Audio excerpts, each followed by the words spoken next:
Беларусы Грузии зладзілі ў Тбілісі акцыю супраць прыезду назіральнікамі на мясцовыя выбары прадстаўнікоў беларускай цэнтральнай выбарчай камісіі. У эфіры «Аб'ектыў» з вами Александр Пуціла. Вітаю, шаноўнае гаспадарства, і вось пра што яшчэ распавядзем сёння.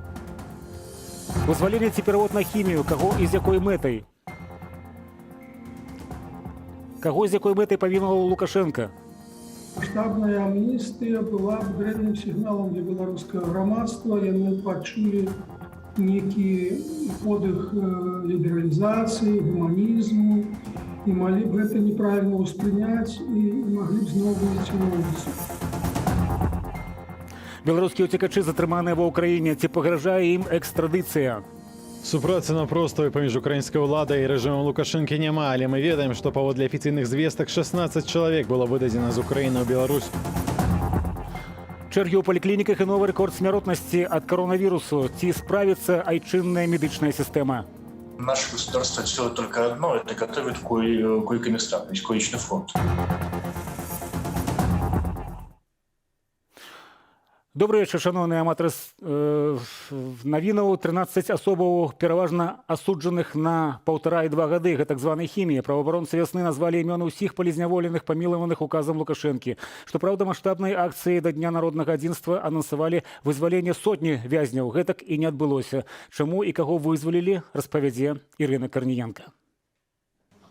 Мець прысуд, які набыў моц, не парушаць рэжыму адбывання пакарання, а самае галоўнае – напісаць прашэнне аб памілаванні ды шчыра прызнаць сваю віну. Вось галоўныя крытэрыі, паводле якіх Александр Лукашенка памілаваў 13 палітычных вязняў. 13 – гэта больш за 0. Гэта ўжо сенсацыйны станоўчы вынік. Гэта значыць, што беларуская ўлада чарговы раз працягнула руку грамадзянскай супольнасці. Яна адкрытая да дыялогу, яна дэманструе сігналы і ўнутры, і нашым партнёрам па-за Беларуссю пра неабходнасць замірэння і спынення канфрантацыі. Таму гэта вельмі важны і, не пабаюся гэтага слова, гістарычны момант. 9 жніўня, праз год пасля прэзідэнцкіх выбараў, Васкрасенскі падаў Лукашенку спіс на памілаванне. Значит, публично здесь говорю, что закладываю голову за всех 100 человек. Але памілаваныя былі толькі 13 чалавек са 100. Гэта сведчыць пра жаданне ўладаў захаваць рэпрэсіі, лічыць палітолог Валер Карбалевіч. Масштабная амністыя была б дрэнным сігналам для беларускага грамадства. Яны пачулі некі подых лібералізацыі, гуманізму і малі б гэта неправільна ўспрыняць і маглі б зноў выйсці на вуліцу. Зараз рыхтуецца 5-й пакет санкцый. Калі б была некая маштабная амністыя, то, в прынцыпе, можна было б прадухіліць яго прыняццё. На гэты момант мы ведаем прозвішчы ўсіх 13 памілаваных. Сергей Рудзінскі, Яўген Каральчук, Яўген Пашалюк, Ігар Быкоўскі, Максім Шаўлінскі, Юлія Кашаверова, Александр Баброў, Аляксей Коршун, Віктор Каліноўскі, Валерый Лаза, Яўген Рапін і Яўген Говар. Палітвязня Вадзіма Сычыка з Бярозы ў межах памілавання перавядуць на хатнюю хімію. Максиму Шаўлінскаму мы дазваніліся проста падчас афармлення дакументаў на вызваленне. Ён пацвердзіў, што пісаў ліст да Васкрасенскага. Честно, не ожидал. Это как лотерея была. Попробовал написать, вот и все. Да, нет. Я не ждал, что это все получится. Я встал, как обычно, утром пошел на работу, а в 10 мне набрали из спецотдела и сказали, что вот все. Прапанову раскаяцца і напісаць прашэнне аб памілаванні атрымалі ўсе палітвязні. Паліна Шарэнда-Панасюк была сярод тых, хто выкінуў ліст ад Васкрасенскага ў сметніцу. За гэты ўчынак Паліну пакаралі карцерам, двойчы пакаралі карцерам, кожны раз на 10 сотняў. Любы палітвязень павінен разумець, што гэта все хлусня, што нават падпісанне гэтага ліста не гарантуе выхада на волю. На думку палітолага Валера Карбалевіча, так званае памілаванне канчаткова дыскрэдытавала саму ідэю супрацы з уладамі. Я, напрыклад, чакаў, што тых супрацоўнікаў Белгазпромбанку, якія далі паказанні супраць Бабарыкі, іх палогіцы даўно павінны былі вызваліць, а іх не вызваляюць. Нібыта прысуд за карупцыю не адпавядае крытэрыям для памілавання, вызначаным ва ўказе Лукашэнкі. На думку Паўла Сапелкі, уладам варта карыстацца не ўказам, а крымінальным кодексам, у якім адсутнічаюць дакладныя крытэрыі памілавання. Те люди, которые осуждены за ненасильственное осуществление своих основных прав и свобод. Эти люди должны быть освобождены безо всяких условий с возмещением им понесенных страданий и затрат. Толькі ў жніўні з палітычных матываў асудзілі больш за 130 чалавек. Сёння колькасць палітычных вязняў у Беларусі амаль 670 асобаў. За кратамі ў невыносных умовах застаюцца жанчыны, непаўнагадовыя, людзі з інваліднасцю і з сур'ёзнымі хваробамі. Праваабаронцы патрабуюць неадкладнага вызвалення ўсіх палітычных вязняў і спынення рэпрэсіяў унутры Беларусі. Ірына Карніенка, Белсат. Святлана Тихановская с працоўным визитом у Франции. Сегодня она сустрэлася со старшынём Конституцыйнага суда и президентом Сенату, а наперадодні мела спатканне з міністрам замежных справаў Франции. Франция, безумоўна, падзяляе всю тую занепакоенасць падзеямі ў Беларусі, што Францыя готова заставацца ў фактычным полі, што яна готова рабіць дадатковыя крокі для того, каб паўплываць на сітуацыю. Перш за ўсё мы говорим про санкцыі, мы говорим про існуючыя санкцыі, мы говорим про новыя санкцыі. Час сустрэчы Светлана Тихановская казала не толькі пра неабходнасць нарошчваць санкцыйны стіск на Лукашэнку, але і пра недапушчальнасць гандлю палітзняволенымі. Гэта ўжо другі візіт Тихановскай у Францыю. Цягам верасня служба бяспекі ўкраіны ладзіць аперацыю «Мігрант», каб выявіць іншаземцаў, якія парушылі тэрміны знаходжання ва ўкраіне. Сярод затрыманых сёння валанцёрка беларускага дому ў Кіеве Алена Жаркевіч і былы сілавік, што ўцёк ва ўкраіну нелегальна. Чаму іх затрымалі і як уладкоўваюцца мігранты ва ўкраіне, Ірына Дарафійчук. Беларусам, затрыманым разам з валанцёркаю беларускага дому ў Кіеве, нічога не пагражае, а затрымлівалі іх у межах аперацыі «Мігрант», паведаміла служба бяспекі ўкраіны. Адбылася праверка аднаго з кіеўскіх гостэлаў, дзе выяўлена 12 грамадзянаў Рэспублікі Беларусь. Пры гэтым праваахоўнікі выявілі, што двое з іх незаконна перасеклі дзяржаўную мяжу ўкраіны. Гэтых асобаў запрасілі ў адміністрацыйны будынак СБУ для апытання. Пасля правядзення адпаведнага правярання грамадзянаў Беларусі перадалі ў Дзяржаўную міграцыйную службу ўкраіны. Валанцёрка беларускага дому ва ўкраіне Алена Жаркевіч жыве ў Кіеве легальна. У Беларусі на яе завялі 3 крымінальных справы, у тым ліку абвінаваціўшы ў нападзе на міліцыянтаў. Пасля некалькіх затрыманняў і шматлікіх пагрозаў яна ўцякла з краіны разам з сынам. Меня просто не пустили домой, я ехала с работы. Мою машину перекрыло 2 дяденьки, которые мне не представились. И рассказали мне, что будет дальше со мной, с моим сыном, если я останусь дома, жить у себя дома. Я сказали, уезжай куда угодно, только не тут. Ва ўкраіне Алена Жаркевіч дапамагала ўцекачам легальна ўладкавацца, атрымаць статус палітычнага ўцекача, без якога мігранта могуць адправіць на радзіму.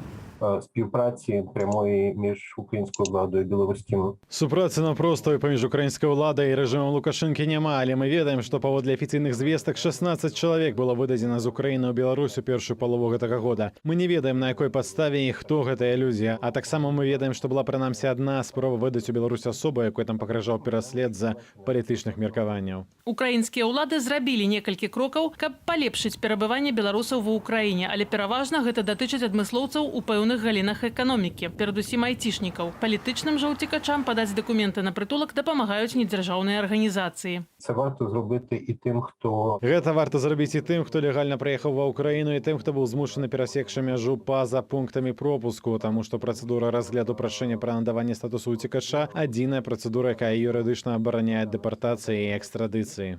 Але пры гэтым трэба быць гатовым да абмежаваных магчымасцяў, бо распачаўшы працэдуру забіраюць пашпарт, замяніўшы яго адмысловай даведкай пра наданне абароны, і падрыхтавацца да працяглага чакання. Паводле закону заяву маюць разгледзець цягам паўгода. Рэальна ж справа можа разглядацца нават удвая даўжэй.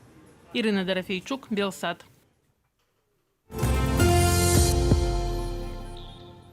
Еўразвяз не прызнае магчымае аб'яднанне Расіі і Беларусі, бо не прызнае права Александра Лукашэнкі дзейнічаць ад імя беларусаў.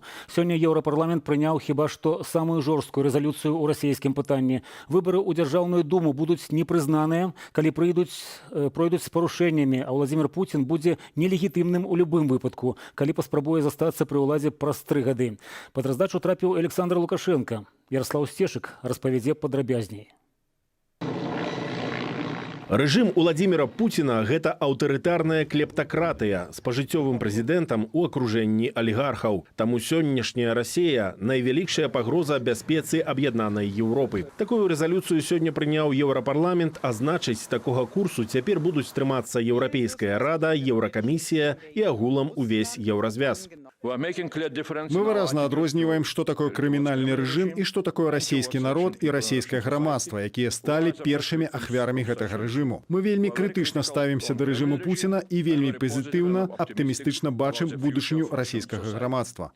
Як прызнаўся Белсату аўтар дакументу, еўрадэпутатаў на змену стасункаў з Расіяй натхніў беларускі народ, які летась выступіў супраць аўтарытарнага рэжыму Лукашэнкі, амаль такога ж, як рэжым Пуціна. Еўразвяз падтрымаў памкненні людзей да дэмакратычных выбараў, Пуцін падтрымаў Лукашэнку. Лукашенко один, без помощи Кремля, он бы, я думаю, ни дня не оставался бы у власти. Цяпер гэта афіцыйная палітыка ўсяго еўразвязу. Еўразвяз мусіць адрэагаваць на той факт, што прэзідэнт Пуцін адкрыта падтрымлівае рэжым спадара Лукашэнкі ды ягоныя брутальныя рэпрэсіі супраць беларускага народу і супрацоўнічае з Лукашэнкам у гібрыдных атаках супраць дэмакратычных сілаў Беларусі. Таму еўразвяз мусіць прызнаць, што Крэмль уяўляе непасрэдную пагрозу незалежнасці і дэмакратычным намаганням Беларусі.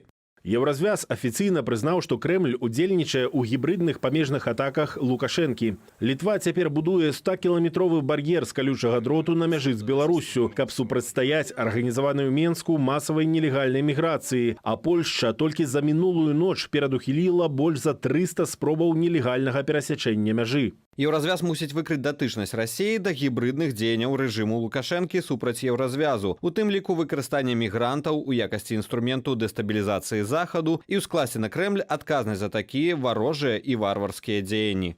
Паводле рэзалюцыі, еўразвяз мусіць ініцыяваць і спрыяць міжнароднаму расследаванню злачынстваў лукашэнкаўскага рэжыму ў Беларусі і пуцінскага рэжыму ў Расіі праз еўрапейскія юрыдычныя структуры. Еўразвяз, змагаючыся з нелегальным адмываннем грошай з Расіяй, мусіць асабліва ўважліва разглядаць фінансавыя плыні з Беларусі, бо і Пуцін, Лукашэнка і іх алігархі моцна звязаныя. Установы еўразвязу мусяць рабіць адмысловыя справаздачы пра фінансавае ўмешальніцтва Расіі у Беларусь, у тем лику про активы Лукашенки. Демократическая Беларусь, которая обязательно состоится, и это будущее мы видим как исторически обоснованное, мы думаем, что она опять же не будет частью каких-то агрессивных походов Кремля. Еўразвяз і дзяржавы-удзельнікі мусяць выразна сказаць, што не прызнаюць ніякай спробы далучэння Беларусі да Расіі, калі гэта будзе зроблена насуперак волі беларускага народу і ад імя нелегітымнага лідара, падкрэслена ў рэзалюцыі. Як палітычнае, так і вайсковае збліжэнне між Беларусю і Расіяй выклікае моцную занепакоенасць. Трэба быць гатовымі да палітыкі непрызнання, калі гэтыя дзяржавы сталі б адзіным цэлым. Я маю на ўвазе, што ў нелегітымнага прэзідэнта няма паўнамоцтваў падпісваць такія дамовы. Гэта мусіць быць ясна сказана голасам Захаду. І ў еўразвязу з'явіўся новы фігурант будучых санкцыяў за падтрымку рэжыма Лукашэнкі. Гэта Крэмль. Калі пуцінскі рэжым працягне цяперашнюю палітыку ў Беларусі, аб'яднаная Еўропа ўвядзе новыя жорсткія абмежаванні. Як запісана ў дакуменце, абарона дэмакратыі ў Беларусі – гэта спрыянне дэмакратыі ў Расіі. Ярослаў Сцешык, Белсат. І навіна з апошніх хвілінаў. Генеральная пракуратура Беларусі прыпыніла крымінальную справу по факту забойства Романа Бандарэнкі. Паводле афіцыйнай версіі, з прычыны немагчымасці ўсталяваць асобаў, якія здзейснілі злачынства. Романа Бандарэнку забілі невядомыя на плошчы пераменаў у Менску 12 лістапада. Паводле ініцыятывы «Байпол» да забойству могуць быць датычныя ўлады Беларусі. Захад дэманструе падвойныя стандарты, намагаючыся адгарадзіцца ад міграцыйнай праблемы на заходняй мяжы краінаў-удзельніц Арганізацыі дамовы аб калектыўнай бяспецы, заявіў Александр Лукашенко на саміце АДКБ, які адбыўся ў Душанбе. Штопраўда, пазіцыя Лукашэнкі, на думку палітолага Андрэя Казакевіча, не знайшла падтрымкі ў іншых удзельнікаў сустрэчы.